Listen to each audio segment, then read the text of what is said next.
मुझ पे असर हुआ, मुझे लगा तो मुझे पता ही नहीं था ये कितना अच्छा था। मैं वो कर इसलिए रहा था कि मुझे दूसरों को सिखाना था, और दूसरों को तभी सिखा सकते हो जब खुद सीखते हो। मैं भी, मेरे बच्चों की छुट्टियां थी, मैं अभी उनके साथ था कुछ दिन से, तो मेरी बड़ी वाली बेटी 12वीं क्लास में है, तो मुझे बोलती है कि पापा मैं एक बात पूछूं? हाँ बेटा पूछ। कहते पापा अगर इतना ही सब कुछ अच्छा है या इतनी क्लैरिटी से समझाया जा सकता है तो बच्चे अपने माँ बाप से चीजें छुपाते क्यों हैं? मैंने बोला बेटा मुझे नहीं पता कौन छुपाता है। कहती पापा मैं भी आपसे छुपाती थी, लेकिन जैसे जैसे आप मुझे बताते हो, समझाते हो, तो मैंने देखा है कि बहुत सारे बच्चे जो मेरे स्कूल में ठीक नहीं कर रहे होते, तो मैं उनसे बात करती हूँ, हालांकि मेरी बात नहीं मानते क्योंकि उस तरफ ज़्यादा लोग होते हैं, पर मुझे पता होता है कि मैं ठीक बात कर रही हूँ। उसका कारण ये है क्योंकि आप टाइम टाइम पर मुझे बात करते हो, समझाते हो, एग्जाम्पल देते हो। मैंने MLM इसलिए नहीं करी थी कि मैं अपने बच्चों को तो समझाऊंगा, पर वो इतने साल करी है कि उसका असर बच्चों तक जाता है। ये सोच के मैंने नहीं गया था, ये नहीं सोचा था मैंने। पर एक बात आपको जरूर समझनी चाहिए कि ना टफ टाइम तो हमेशा रहेगा। आपको जितना ऊपर जाना है उतने ही बड़े चैलेंजेस आपको आएंगे।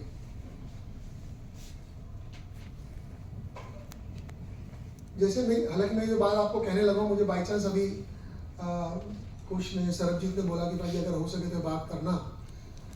ये मैं कुछ अपनी महिमा मंडल के लिए नहीं कर रहा हूँ, ये मैं इसलिए कर रहा हूँ कि ये मेरे साथ घटा है, मेरा खुद का एक्सपीरियंस है और ये अनजाने में घटा है।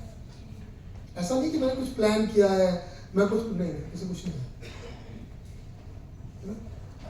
और मैं आप सबको भी ये सलाह देता हूँ, हम ना बहुत चालाकियां करते हैं, बहुत प्लानिंग करते हैं।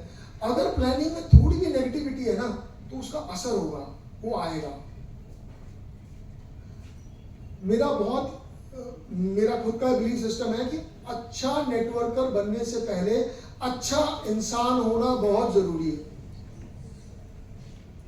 मतलब मैंने अपने पूरे जीवन में देखा है कर्म फल का सिद्धांत काम करता है, जो कि सनातन का भी सिद्धांत है, पर यह कर्म फल का सिद्धांत है। जो आप कर्म करोगे उसका फल जरूर मिलेगा। अगर किसी को इस पे डाउट है तो जिन बच्चों के साथ कुछ चैलेंज है, मान लो कोई बच्चा पैदा हुआ, उसके बोलने में दिक्कत है, उसके चलने में दिक्कत है, उसको कुछ और कष्ट है, तो परिवार में या बड़े लोग ये कहते हैं कि यार बच्चे का कोई ना कोई कर्म होगा। अगर वो पैदा ही अभी हुआ है तो कौन सा कर्म होगा? वो कर्म पिछले जन्म का होगा। और अगर कर्म नहीं है तो सब एक जैसे लोग सेम पैदा क्यों नहीं हो रहे?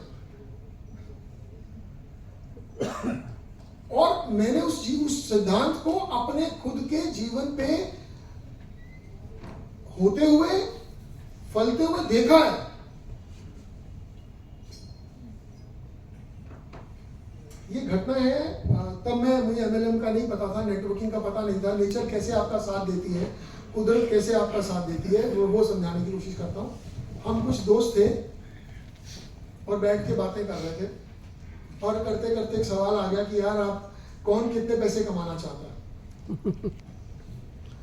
तो और ये बिल्कुल सच्ची घटना है, और मैंने कोई प्लान करके नहीं की। ऐसा थोड़ी मालूम था कि मैं 20-30 साल के बाद ऐसे स्टेज पे कभी बोलूंगा। हालांकि मैंने पहले भी बोली ये बात, पर ये बिल्कुल सच है। तो उनमें से एक दोस्त अभी भी मेरे साथ ही हैं, मतलब पास में बैठे हुए कहीं। तो हम 3-4 दोस्त थे, और उनमें से एक मेरे बड़े भाई के रूप में, मतलब उनको बड़े भाई की तरह इज्जत करता था, या अभी करता हूँ, मेरे साथ ही, उन्हीं की बात कर रहा हूँ। और 2 दोस्त और थे, हम थे तो सारे दोस्त ही, पर वो बड़े भाई के रोल में इसलिए थे कि वो जरा समझाते थे, यार ऐसे करना है, वैसे करना है, ये करना है। हम हालांकि एक दूसरे को नाम लेके बुलाते हैं, पर हाँ, तो बात चलते चलते ये आ गई कि यार कौन कितने पैसे कमाएगा या कितने पैसे कमाना चाहता है। तब ये MNC, ये फोन, ये कलर टीवी, ये सब चीजें नहीं थी, है ना, ये सब नहीं था, एक अलग दुनिया थी। मुझे जितना याद है, अगर कोई बच्चा 4, 4.5, 5 हज़ार रुपये कमाने लगता था तो माँ बाप को लगता था कि यार ये अब सेटल हो गया, इसकी शादी कर दो, बस। अगर आप 4, 4.5, 5 हज़ार कमाते हो तो मतलब आप अपना घर गृहस्थी चला सकते हो, ऐसा था। तो बात हुई कि तुम्हें कितने पैसे कमाने हैं, तुम्हें कितने, तू कितने, ऐसे करके मेरे से पूछा गया। तो मैंने बोला यार मैं ना 10,000 रुपये महीना कमाना चाहता हूँ। जो मैं बड़े भाई की बात कर रहा हूँ वो थोड़ा छोटा सोचते थे, ये मुझे तभी पता था, इतने अच्छे शब्दों से नहीं, इतने अच्छे तरीके से नहीं, पर मुझे पता था ये थोड़ा, कोई दोस्त स्कूटर ले आया तो 4 दिन सोता नहीं था कि यार तो स्कूटर ले लिया, ठीक है लेके क्या हो गया, भगवान ने चाहा हम भी ले लेंगे। वो नहीं यार, उसको 2-2 दिन नींद नहीं आती थी मतलब। तो खैर मैं उस तरह नहीं जाता, तो मैंने बोला मैं 10,000 का महीना कमाना चाहता हूँ। तो उसी पे वही हिसाब शुरू हो गए, कैसे कमाएगा तू, क्या मर्डर करेगा, किडनैपिंग करेगा, बैंक लूटेगा, क्या करेगा। मैंने बोला यार ऐसी तो कोई बात हुई नहीं, मतलब बढ़ते बढ़ते ऐसे कैसे कमाएगा, प्लान बता। मैं कहा मेरे को कोई प्लान तो है नहीं। वो कह रहा है तू यार तू पढ़ने में अच्छा नहीं है, तू जिंदगी में सीरियस नहीं है, तू भाई ये एक्सरसाइज करता है, इससे ये क्या होगा, जो एक लोग एक्सरसाइज करते हैं या तो वो नेशनल खेलेंगे तो खेलेंगे, और नहीं तो भाई ये कुछ वो मतलब कोई प्लॉट कब्जा करते हैं, कोई बैंक लूट ले, मतलब खराब चीजें, क्या करेगा, तेरा क्या प्लान है। नहीं यार मेरा ऐसा कोई प्लान नहीं है भाई, मैं ऐसा तो सोचता नहीं हूँ। कह रहा कैसे कमाएगा पैसे। अब वो चारों दोस्तों में बात होगी, मैंने मुझे पता नहीं है, ऐसे मैंने सोचा नहीं, पर मतलब मुझे लगता है। पर उन्होंने ना करते करते क्या करा, मुझे थोड़ा ज्यादा ये कह लो कि इंसल्ट कर दिया या ज्यादा डोज दे दिया मेरे को। तो मैंने क्या करा, मैं उनकी रिस्पेक्ट तो करता था लेकिन थोड़ा मैं था शरारती। तो मुझे थोड़ा ना, जब थोड़ी देर हो गई 5-7 मिनट बीत गए, तो मुझे थोड़ा सा आ गया गुस्सा। मुझे लगा मैं इनकी शर्म करके बोल रहा था, अब वो छोड़ देता। मैंने बोला सुन मेरे भाई यार, मैं ना तेरी शर्म करके मैंने बोला 10,000 रुपया कि तुझे बुरा ना लगे। मैं सब दोस्त हम 4 थे, मैं कसम से बता रहा हूँ भाई, तेरी शर्म करके तेरे को बुरा ना लगे, क्योंकि तू परेशान हो जाता भाई, इसलिए मैंने 10,000 बोला है। मैं तुझे अभी बताता हूँ, मैं 10,000 नहीं कमाऊंगा भाई, कोई 10,000 नहीं कमाने। तो कहता कितने पैसे कमाने हैं। मैं कहा जितना ये पूरा मोहल्ला कमाता ना, अकेला कमाऊंगा। ऐसे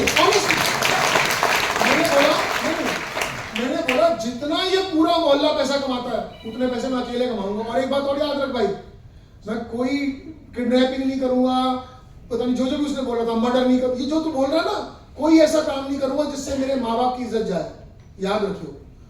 ये मैंने कह तो दिया, पर उसने मुझे बोला करेगा क्या, वो भी और स्ट्रांग हो गया।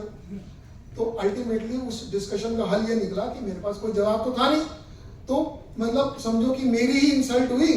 पर मैंने ये कहा, कहने के बाद मुझे 100 बातें और सुननी पड़ी, और मैंने अपना मुंह नीचे कर लिया, ठीक है भाई अब आगे मुझे कुछ कहने को नहीं है, पर तेरे को मैंने बता दिया मैं बहुत पैसे कमाना चाहता हूँ, तेरी शर्म करके मैंने 10,000 बोला था, वरना तो तू सुन ले भाई, ये मोहल्ला एक तरफ मैं एक तरफ। ऐसे मैंने उनको बोल के बात खत्म कर दी, खत्म होगी बात। थोड़े दिन बीत गए, हम नॉर्मल रूटीन में जैसे मिलते थे करते थे। उसके बाद मैं कब एमएलएम में चला गया, कब मैं काम करने लगा, कब चीजें बदलने लगी, वो करते करते करते करते मेरे पास एक सेंट्रो गाड़ी थी। जहां हमारी ये बात हुई थी वो मेरी गली के अंदर, जैसे गली के अंदर बच्चे नहीं नुक्कड़ पे खड़े हो जाते हैं, है ना, वो जिसको थड़ी बोलते हैं, चौतरा बोलते हैं, वहां बैठ के लड़के, है ना, ऐसे कॉर्नर पे बैठ के हम बात कर रहे थे। तो मैं एक दिन, क्योंकि आप जब एमएलएम करते हैं तो रात को 2-2, 3-3, 4-4 बजे तक मीटिंग्स लेते हैं अपने लोगों की, तो मैं 3-3, 4-4 दिन घर नहीं आता था, रात और दिन काम करता था। तो क्या हुआ कि मैं एक दिन, और जिस गली की बात है उस गली में एक मंदिर है, तो मेरी मम्मी उसी मंदिर में, मतलब हम पूरा परिवार उसी मंदिर में जाके, मतलब मैं रात को 2-3 बजे भी आऊँ कभी, तो कभी कभी वहाँ चले जाता था। हालांकि अब मैंने, वो उत्तम नगर जगह थी, उत्तम नगर से मैं शिफ्ट होकर विकासपुरी चला गया था, कुछ पैसे कमा लिए थे, गाड़ी आ गई थी, चीजें बदल गई थी काफी। तो मैं एक दिन आ रहा था 2-3-4 दिन के बाद, तो 2-2:30 बजे होंगे रात के, तो मुझे लगा चले यार मैं मंदिर तो बंद हो जाता, बाहर से माथा टेक के घर चले जाऊंगा। मैं उस गली में एंटर किया, मुझे नहीं पता ये कैसे, क्योंकि बात तो मैं भूल ही चुका था, मुझे बात याद ही नहीं थी। मुझे पता नहीं क्या हुआ, अचानक वो बात याद आ गई। अब ये कैसे आई मुझे बिल्कुल नहीं पता, क्योंकि मैं उस बात को भूले हुए, मुझे याद भी नहीं थी बात, मेरा डिस्कनेक्ट हो गया था उस बात से, मेरा कोई लेना देना नहीं था। पर कैसे ही उस गली में घुसा और मुझे वो बात याद आ गई। और मैं वो सेंट्रो थी, क्योंकि वहाँ तो मैं रात के 2 बजे कोई होता तो है नहीं, अब मैं उस जगह से निकला, अब अगर आप उस गली के बीच में भी गाड़ी खड़ी कर दोगे तो कोई आएगा नहीं, जाएगा नहीं, आपको 2-2:30 बजे कोई आता जाता नहीं, वो भी अंदर की गली है, कोई नहीं आता। तो मैंने बोला यार यही तो बात हो रही थी। तो मेरे मन में आया कि यार आज मैं अच्छे पैसे कमाता हूँ, तो यार क्या मैं इतने पैसे कमाता हूँ जो मैंने बात बोली थी। तो मैंने कहा चलिए इसको कैसे काउंट करें। तो मैंने क्या करा, गली के घर गिने। बोलो कोई तरीका तो नहीं। मैंने ऐसे गिरा, ये घर तो ऐसे सारे इधर से इधर वाले घर गिने, इधर वाले गिने।